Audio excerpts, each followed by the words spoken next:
हरे कृष्णा। तो अभी हम भगवद गीता के 14वें अध्याय के अंतर्गत श्लोक संख्या 21 पर विचार करेंगे। अर्जुन वाच कैर्लिंग स्त्रीन् गुणानेतान् अतीतो भवति प्रभो किमाचारः कथं चैतां स्त्रीन् गुणान् अति वर्तते। तो यहाँ पर अर्जुन वाच यानी अर्जुन कह रहे हैं। अर्जुन क्या कह रहे हैं? कैर्लिंग स्त्रीन् गुणान् एतान् अतीतो भवति प्रभो। ये जो 3 गुण हैं, इनसे जो अतीत होता है तो उसके क्या लक्षण हैं? हे प्रभु, जो 3 गुणों से अतीत होता है उस पुरुष के क्या लक्षण हैं? किम आचारः, किस प्रकार का उसका आचरण होता है? कथम चैतांस 3 गुणान् अति वर्तते, और किस प्रकार वह इन 3 गुणों से जो है परे हो जाता है, लांघता है ना। अब हम सुनेंगे प्रभुपाद तात्पर्य में क्या लिखते हैं। श्रील प्रभुपाद की जय। इस श्लोक में अर्जुन के प्रश्न अत्यंत उपयुक्त हैं। वे उस पुरुष के लक्षण जानना चाहते हैं जिसने भौतिक गुणों को लांघ लिया है। सर्वप्रथम वे ऐसे दिव्य पुरुष के लक्षणों के विषय में जिज्ञासा करते हैं कि कोई कैसे समझे कि उसने प्रकृति के गुणों के प्रभाव को लांघ लिया है। उनका दूसरा प्रश्न है कि ऐसा व्यक्ति किस प्रकार रहता है और उसके कार्यकलाप क्या हैं, क्या वे नियमित होते हैं या अनियमित। फिर अर्जुन उन साधनों के विषय में पूछते हैं जिनसे वो दिव्य स्वभाव यानी प्रकृति प्राप्त कर सके। यह अत्यंत महत्वपूर्ण है। जब तक कोई उन प्रत्यक्ष साधनों को नहीं जानता जिनसे वो सदैव दिव्य पद पर स्थित रहे, तब तक लक्षणों के देखने का प्रश्न ही नहीं उठता। अतएव अर्जुन द्वारा पूछे गए ये सारे प्रश्न अत्यंत महत्वपूर्ण हैं और भगवान उनका उत्तर देते हैं। तो यहाँ पर प्रभुपाद का तात्पर्य समाप्त हुआ और हम सुनेंगे श्री भगवान ने कहा में इस श्लोक की कैसी व्याख्या हुई है। इस श्लोक के पूर्व के जो शब्द हैं वे इस प्रकार हैं। अर्जुनः उवाच, अर्थात अर्जुन ने कहा।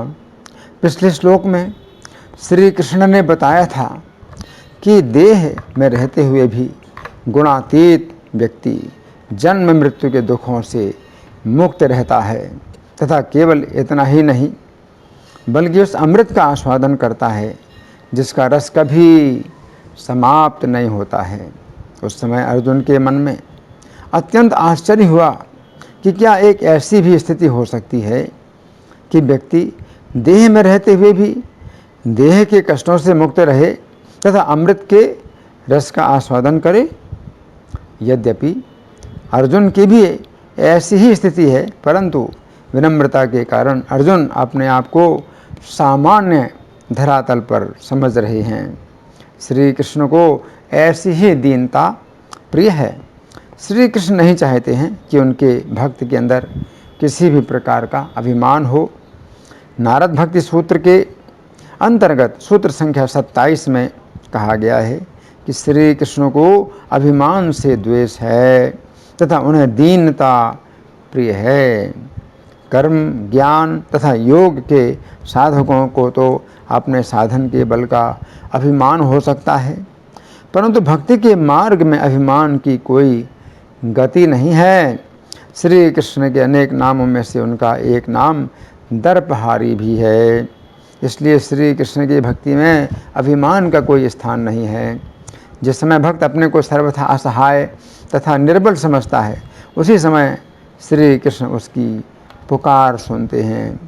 यहाँ पर अर्जुन अपने आप को अत्यंत निम्न धरातल पर समझते हुए श्री कृष्ण से 3 प्रश्न कर रहे हैं जिनकी हम क्रम पूर्वक चर्चा करेंगे। अब 3 प्रश्नों में से पहला प्रश्न क्या है? इस श्लोक की प्रथम पंक्ति के शब्द हैं क्या है? लिंग है 3 गुणान एतान अतीतः भवति प्रभु। अर्थात हे प्रभु, इन 3 गुणों से अतीत व्यक्ति के क्या लक्षण हैं? तो यहाँ पर अर्जुन श्री कृष्ण के लिए प्रभु शब्द का प्रयोग कर रहे हैं। प्रभु शब्द से यदि हम किसी व्यक्ति को संबोधित करते हैं तो इस शब्द का रूप बनता है प्रभु। प्रभु शब्द का अर्थ है समर्थ।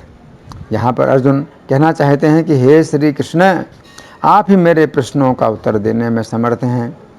आपके अतिरिक्त कोई अन्य मेरे संशय को दूर नहीं कर सकता है। तो यहाँ पर अर्जुन श्री कृष्ण के लिए प्रभु शब्द का प्रयोग कर रहे हैं। श्वेताश्वतर उपनिषद में श्री कृष्ण के विषय में कहा गया है कि श्री कृष्ण सभी जीवों के प्रभु हैं, सभी जीवों के ईश्वर हैं तथा सभी जीवों की शरण स्थली हैं। इसका अर्थ है कि सभी जीवात्माएं मिल करके भी जिस कार्य को नहीं कर सकते हैं उस कार्य को श्री कृष्ण अकेले बिना परिश्रम के कर सकते हैं। श्री कृष्ण प्रभु हैं अर्थात सर्वसमर्थ हैं, परंतु जीवात्माएं हर प्रकार से असमर्थ हैं। तो यहाँ पर अर्जुन श्री कृष्ण के लिए प्रभु शब्द का प्रयोग कर रहे हैं। भागवत 4:25-11 के तात्पर्य में श्रील प्रभुपाद लिखते हैं, प्रभु का अर्थ है स्वामी, किंतु वस्तुतः जीवात्मा स्वामी नहीं होता है, वह तो ईश्वर का नित्य दास है। जब जीवात्मा भगवान श्री कृष्ण की शरण त्याग कर स्वतंत्र रूप से प्रभु बनना चाहता है तो वह सारी सृष्टि का चक्कर लगाता है। जीवन की 84 लाख योनियाँ हैं और इस सृष्टि में अरबों खरबों लोक हैं। जीवात्मा इन समस्त योनियों में तथा विभिन्न लोकों में भटकता रहता है और वह राजा पुरंजन के समान है जिसने अपने अनुकूल स्थान की खोज करने के लिए संपूर्ण विश्व का भ्रमण किया था। वह विभिन्न योनियों में घूमता रहता है और अपने शरीर के अनुसार सभी प्रकार की घृणित वस्तुएं खाता है। उदाहरणार्थ, जब जीवात्मा सूकर का शरीर धारण करता है तो वह विष्ठा खाता है। जब वह कौवे के रूप में होता है तो सभी प्रकार का मल, यहाँ तक कि पीव तथा मज्जा भी खाता है और प्रसन्न होता है।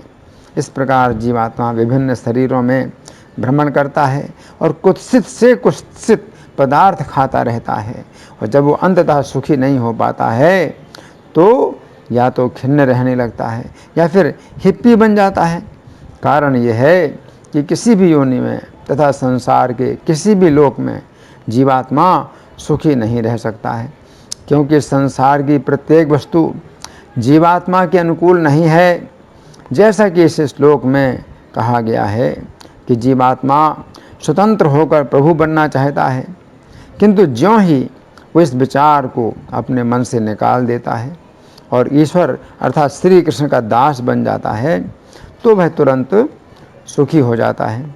इस प्रकार हम तुरंत ही एक शरीर से दूसरे में और एक लोक से दूसरे लोक में विचरण करने के झंझट से मुक्त हो जाते हैं। चैतन्य चरितामृत मध्य लीला 19:151 में चैतन्य महाप्रभु कहते हैं कि यदि कोई भ्रमण करता हुआ जीवात्मा इतना भाग्यशाली होता है कि भक्तों की संगति कर सके और कृष्ण भावना भावित हो सके तो वास्तव में यहीं से उसका असली जीवन प्रारंभ हो जाता है। कृष्ण भावनामृत आंदोलन सभी भटकती हुई जीवात्माओं को श्री कृष्ण की शरण में जाने का तथा इस प्रकार सुखी बनने का अवसर प्रदान करता है इति। तो यहाँ पर अर्जुन श्री कृष्ण के लिए प्रभु शब्द का प्रयोग कर रहे हैं। इस शब्द का प्रयोग करके अर्जुन कहना चाहते हैं कि हे श्री कृष्ण, आप ही मेरा शरीर के बंधन से उद्धार करने में समर्थ हैं। इसी प्रकार श्रील नरोत्तम दास ठाकुर भी प्रार्थना करते हैं, हा हा प्रभु नंदसुत वृषभानु सुतायुत करुणा करहा ए बार। नरोत्तम दास कहे न ठेरी है रांगा पाए तोमा बेने के आछे आमाए। अर्थात हे मेरे प्रभु, हे नंदपुत्र, आप सदा वृषभानु पुत्री राधा रानी के ही साथ रहते हैं। इस बार तो मेरे ऊपर करुणा कीजिए, आप अपने रंगीन चरण कमलों के द्वारा मुझे मत ठेलिए। आपके अतिरिक्त मेरी रक्षा करने वाला कोई अन्य नहीं है। तो यहाँ पर अर्जुन श्री कृष्ण के लिए प्रभु शब्द का प्रयोग कर रहे हैं। चैतन्य भागवत के आदि खंड के अंतर्गत 1:49 की संख्या वाली प्यार में श्री वृंदावन दास ठाकुर कहते हैं कि 1000 मुखों वाले अनंत शेष हमारे प्रभु हैं, क्योंकि उनके पास भक्ति के रस का भंडार है। इसका अर्थ है कि यदि हमें श्री कृष्ण की भक्ति का रस चाहिए तो अनंत शेष हमें वह रस प्रदान कर सकते हैं, क्योंकि वे इस कार्य में प्रभु हैं अर्थात समर्थ हैं। फिर आदि खंड 1:60 में वे कहते हैं कि अनंत शेष भगवान का शरीर शुद्ध सत्वमय है अर्थात पूर्ण रूप से आध्यात्मिक है, इसलिए वे श्री कृष्ण की लीलाओं को प्रकाशित करने में प्रभु हैं अर्थात समर्थ हैं। तो यहाँ पर अर्जुन श्री कृष्ण के लिए प्रभु शब्द का प्रयोग कर रहे हैं। यद्यपि श्री कृष्ण ही सभी जीवों के प्रभु हैं, परंतु शिष्टाचारवश हम अपने वरिष्ठ भक्तों को भी प्रभु कहकर पुकारते हैं। इसमें कोई दोष नहीं है। प्रभु शब्द का एक सामान्य अर्थ है स्वामी। यदि हमारी भावना है कि हम श्री कृष्ण के दासों के भी दास हैं, तो यह बात भी कही जा सकती है कि श्री कृष्ण के दासों के भी दास हैं। तो यह बात भी कही जा सकती है कि श्री कृष्ण हमारे स्वामी के भी स्वामी हैं। इस प्रकार हम अपने वरिष्ठ भक्तों को प्रभु कहकर भी कृष्ण चेतना में रह सकते हैं कि हम जिस भक्त को प्रभु कह रहे हैं उसके भी प्रभु श्री कृष्ण हैं। श्री कृष्ण के जितने भी भक्त हैं वे सभी हमारे प्रभु हैं। तो यहाँ पर अर्जुन श्री कृष्ण से पूछ रहे हैं कि हे प्रभु, गुणातीत व्यक्ति के क्या लक्षण हैं। तो अर्जुन का पहला प्रश्न है कि ऐसे कौन से लक्षण हैं जिनके द्वारा व्यक्ति ये जान सकता है कि वह गुणातीत हो गया है। तो यहाँ पर अर्जुन अपने पहले प्रश्न में ऐसे आंतरिक लक्षण पूछ रहे हैं जिनके द्वारा व्यक्ति स्वयं अपनी परीक्षा कर सके कि क्या वह गुणातीत हो चुका है।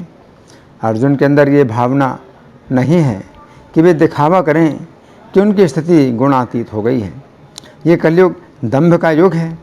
इस युग में लोग सदा दिखावा करते हैं कि वे इतने अधिक योग्य हैं जितने योग्य वे नहीं हैं, परंतु अत्यंत सरल होने के कारण अर्जुन श्री कृष्ण से पूछ रहे हैं कि व्यक्ति किस प्रकार समझे कि वह गुणातीत हो गया है। अब दूसरा प्रश्न, इस श्लोक के अगले शब्द हैं किम आचारः, अर्थात वो किस प्रकार के आचरण वाला होता है। इस श्लोक के तात्पर्य में श्रील प्रभुपाद लिखते हैं अर्जुन का दूसरा प्रश्न है कि ऐसा व्यक्ति किस प्रकार रहता है और उसके कार्यकलाप क्या हैं, क्या वे नियमित होते हैं या अनियमित। ये समझने की बात है कि अर्जुन ने पहला प्रश्न पूछा था कि गुणातीत पुरुष के लक्षण क्या हैं जिनके द्वारा वह समझ सके कि वह गुणातीत हो गया है, तथा अब अर्जुन दूसरा प्रश्न पूछ रहे हैं कि गुणातीत पुरुष का कैसा आचरण होता है जिसे देखकर अन्य लोग समझ सकें कि वह गुणातीत हो गया है। तो अर्जुन का पहला प्रश्न आंतरिक लक्षणों के लिए था, जिन लक्षणों को व्यक्ति स्वयं अपने अंदर देख सकता है तथा समझ सकता है कि वो गुणातीत हो गया है। तथा अर्जुन का अब दूसरा प्रश्न उन बाहरी आचरणों के लिए है जिन्हें देखकर अन्य लोग समझ सकते हैं कि वह गुणातीत हो गया है। अब तीसरा प्रश्न, इस श्लोक के अंतिम शब्द हैं कथम च एतान त्रीन गुणान अतिवर्तते, अर्थात व्यक्ति किस प्रकार 3 गुणों से अतीत होता है। तो तीसरे प्रश्न के रूप में अर्जुन वो विधि पूछ रहे हैं जिसके द्वारा व्यक्ति 3 गुणों से अतीत होता है। गीता 7:14 में श्री कृष्ण कहते हैं कि जो व्यक्ति केवल श्री कृष्ण की ही शरण लेता है, केवल वही व्यक्ति उनकी 3 गुणों वाली माया से पार पाता है, अन्यथा शिव जी तथा ब्रह्मा जी भी श्री कृष्ण से स्वतंत्र होकर प्रकृति के 3 गुणों से अतीत नहीं हो सकते हैं। इस श्लोक के बंगाली पद्यानुवाद में श्रील प्रभुपाद लिखते हैं कि लक्षण कहा प्रभु गुणातीत हले, आचरण किवा है त्रिगुण जीति ले। यहाँ पर अर्जुन श्री कृष्ण से कह रहे हैं आचरण केवा है त्रिगुण जीति ले, अर्थात हे श्री कृष्ण तीनों गुणों को जीतने वाले के आचरण किस प्रकार होते हैं, जिनको देखकर लोग समझ सकें कि यह व्यक्ति गुणातीत हो चुका है। जो लोग धोखा खाना चाहते हैं उन्हें धोखा देने वाले लोग मिल जाते हैं, परंतु जो लोग सत्य को जानना चाहते हैं उन्हें आप ही दिशा दिखलाते हैं। तो इस श्लोक में अर्जुन ने जो 3 प्रश्न पूछे हैं तो ये बड़े महत्वपूर्ण हैं। जो पहला प्रश्न है अर्जुन का कि कैर्लिंगेस 3 गुणान एतान अतीतो भवति प्रभु, कि 3 गुणों से अतीत कोई अगर हो जाए तो उसके क्या लक्षण हैं। तो यहाँ पर पहला जो प्रश्न है अर्जुन का वो है आंतरिक लक्षण, कि उसके अंदर जो लक्षण हैं जिनको वो स्वयं देखे, स्वयं समझे कि हाँ मैं 3 गुणों से अतीत हो गया हूँ।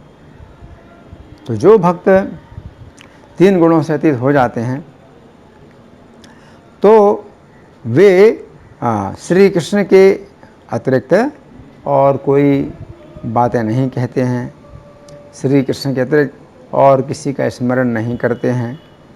जैसे माधवेंद्रपुरी, तो माधवेंद्रपुरी जो है अब त्रिकाल संध्या नहीं कर पाते, 3 समय की संध्या नहीं कर पाते, है ना। क्यों? क्योंकि अब कृष्ण का स्मरण उनको इतना अधिक होता है कि वो संध्या करना भी बड़ी बाधा बन गई। हाँ, तो कैसे? क्योंकि 3 गुणों से अतीत हो गए। तो जो व्यक्ति श्री कृष्ण के प्रति पूर्ण समर्पित होता है तो वही 3 गुणों से अतीत होता है। तो भगवान गीता के 7वें अध्याय के 14वें श्लोक में कहते हैं देवी हेसा गुणमयी मम माया दुरतया, जो मेरी माया है त्रिगुणमयी वो दैवी है। मामे भी प्रपद्यन्ते माया में ताम तरन्ते, जो केवल मेरी शरण में आते हैं वही इस माया से छूट पाते हैं। तो माम एव के अंदर कृष्ण की ही शरण लेना है। यहाँ पर ऐसा नहीं है कि कृष्ण की भी शरण लेना है और दूसरे देवताओं की भी शरण लो और कृष्ण की भी शरण लो, तो ऐसा नहीं चलता। इसलिए भगवान कहते माम एव ये प्रपन्न, केवल मेरी शरण में आना। और अनन्यास चिंतयन्तो मां, अनन्य चिंतन यानी अन्य का चिंतन नहीं करना, कृष्ण का ही चिंतन करना। अनन्यास चिंतयन्तो माम ये जना पर्युपासते, तो जो लोग श्री कृष्ण की पर्युपासना करते हैं, कैसे? अनन्य चिंतन, कृष्ण का अनन्य चिंतन करते हुए। तो ऐसे जो लोग होते हैं तो वो 3 गुणों से अतीत होते हैं। और 3 गुणों से अतीत होते हैं तो भगवान बताते हैं, आगे चल करके बताएंगे कि वो दृष्टा होता है, वो दृष्टा होता है। तो ये तो भगवान ने पहले ही बताया है, यदा दृष्टानुपश्यति, है ना। तो यदा दृष्टानुपश्यति नान्यम गुणेभ्यः कर्तारम यदा दृष्टानुपश्यति, कि जो दृष्टा है तो वो जो है जब ये देखता है कि गुणों के अतिरिक्त और कोई दूसरा करता नहीं है, 3 गुण ही जो है कर्म कर रहे हैं, दृष्टा है और वो जो है कर्म नहीं कर रहा है, वो केवल देख रहा है। यदा दृष्टानुपश्यति गुणेभ्यश्चा परम वेत्ति मद्भावम सोऽधिगच्छति, तो गुणों से वो जो है परे वो जान लेता है, मद्भावम सोऽधिगच्छति, और मेरे भाव को वो प्राप्त कर लेता है। धन्यवाद। हरे कृष्णा।